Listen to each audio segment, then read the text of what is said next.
السلام علیکم ورحمۃ اللہ وبرکاتہ۔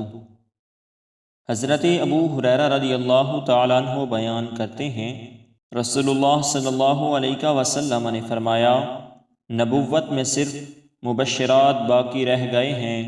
صحابہ کرام نے عرض کی، یا رسول اللہ صلی اللہ علیہ وسلم، مبشرات سے کیا مراد ہے؟ تو آپ صلی اللہ علیہ وسلم نے فرمایا، اچھے خواب۔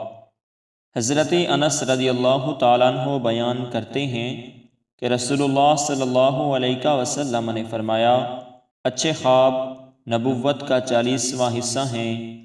حضرت ابو ہریرہ رضی اللہ تعالیٰ عنہ سے روایت ہے کہ رسول اللہ صلی اللہ علیہ وسلم نے فرمایا، جس شخص نے مجھے خواب میں دیکھا تو اس نے مجھے ہی دیکھا، کیونکہ شیطان میرا روپ نہیں دھار سکتا۔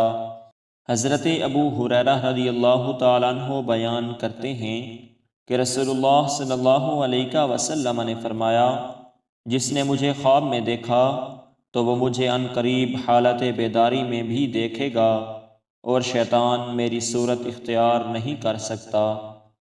حضرت ابو ہریرہ رضی اللہ تعالیٰ عنہ بیان کرتے ہیں کہ رسول اللہ صلی اللہ علیہ وسلم نے فرمایا، جب قیامت کا زمانہ قریب آ جائے گا تو قریب نہیں کہ مومن کا خواب جھوٹا ہوگا۔ مومن کا خواب نبوت کا 40واں حصہ ہے، اور جو چیز نبوت سے ہو وہ جھوٹی نہیں ہوتی۔